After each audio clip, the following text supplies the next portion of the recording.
Y to understand research, क्यों ज़रूरत है रिसर्च की। Today topic. आप लोगों का स्वागत है सुमित जैन चैनल में। Understand the research. Please subscribe my channel and click the bell icon button. Why you need to understand research? क्यों जरूरत है रिसर्च समझने की? क्या फायदे हैं उसके, क्या बेनिफिट है? सर सर रिसर्च इसलिए ज़रूरी है कि अगर कोई पुराने जो रिसर्च ऑलरेडी हो चुके हैं तो उसमें क्या कमी थी जिसको हम ओवरकम कर सकते हैं और अपने रिसर्च में उसको ऐड कर सकते हैं, इसलिए ज़रूरी है उसको समझना। You can provide an alternate solution जो पहले हो सकता है नहीं दिया गया हो, या आपके पास कुछ बेटर सॉल्यूशन अवेलेबल है। चलिए ठीक है। और we can be focused in our research by studying previous research. We will be focused at our research. Okay, by studying previous research you can focus on your research. Okay, we will be focused. Yes, okay, you can be focused. Okay, yes Rupa, you want to say something? Sir, if we know what previous work has been done, okay, then we can proceed in more fruitful manner. Okay, that is fruitful sir, what do you mean by fruitful?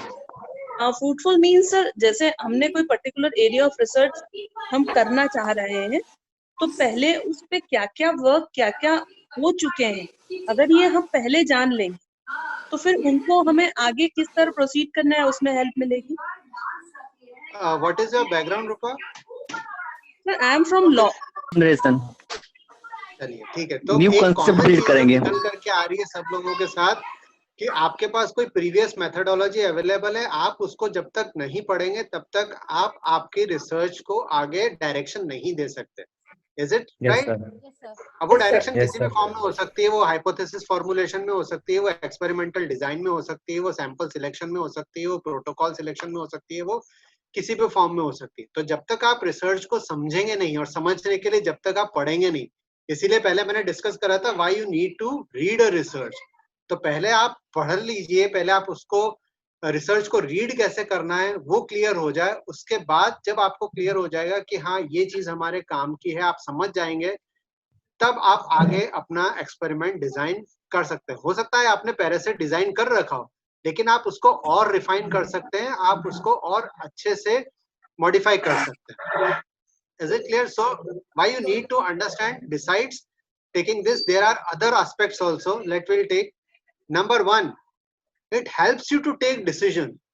Obviously, अगर आपको नहीं समझ में आएगा तो आप decide कैसे करोगे कि मुझे कोई पर्टिकुलर एक्सपेरिमेंट सिलेक्ट करना? कर सकते हो क्या डिसाइड आप? Can you take decision unless until you are not clear with the past study? हो सकता है आपने डिसीजन ले लिया, आपने पूरा काम कर लिया, लेकिन बाद में पता पड़ रहा है कि ये काम तो ऑलरेडी हो चुका था, या इस काम के या इस पर्टिकुलर सिस्टम के कुछ ड्रॉबैक्स थे। तो आपको अगर डिसीजन लेना है तो उस डिसीजन को लेने के लिए आपको रिसर्च को समझना जरूरी है, तभी आप डिसीजन ले पाओगे। Second is you need to produce something in your career.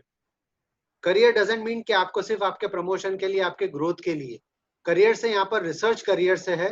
Research career means अगर आपने कोई नई चीज या कोई नया प्रोटोकॉल या नया मेथोडोलॉजी या कोई नया सिस्टम या कोई नई चीज आपने प्रोड्यूस करी है, वो एक डायरेक्शन देगा फ्यूचर करियर को, जो कि आपके लिए हो सकता है रिसर्च करियर या किसी और के लिए हो सकता है, बिकॉज आपने अपना रिसर्च करियर स्टार्ट करा था किसी और के रिसर्च को समझ करके या पढ़ के, जो पास्ट में हो चुका है, उससे आपके रिसर्च करियर को डायरेक्शन मिली थी।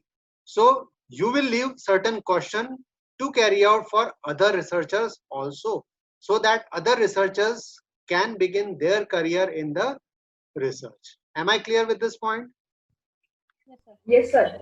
Third is to evaluate the research. यहाँ पर मैंने पर्टिकुलरली कोट करा है मीडिया के बारे में। मीडिया से मतलब जो आप रिसर्च पढ़ते हो, चाहे वो इलेक्ट्रॉनिक मीडिया में हो, चाहे वो प्रिंट मीडिया में हो, चाहे न्यूज़पेपर्स में, जर्नल्स में, कहीं पर भी है।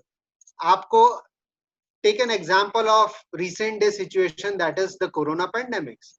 हम डेली कुछ न कुछ चीज सुन रहे हैं, but being a researcher, being a person from scientific fraternity, can we easily digest और accept the things? No.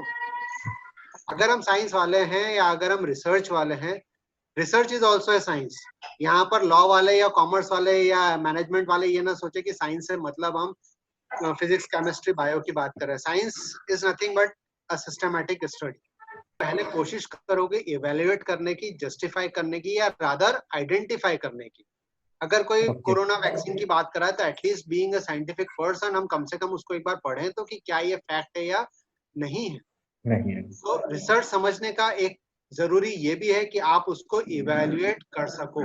That is why it is must to understand a research. अगर आप रिसर्च नहीं समझोगे तो आप उसको इवेल्युएट भी नहीं कर पाओगे।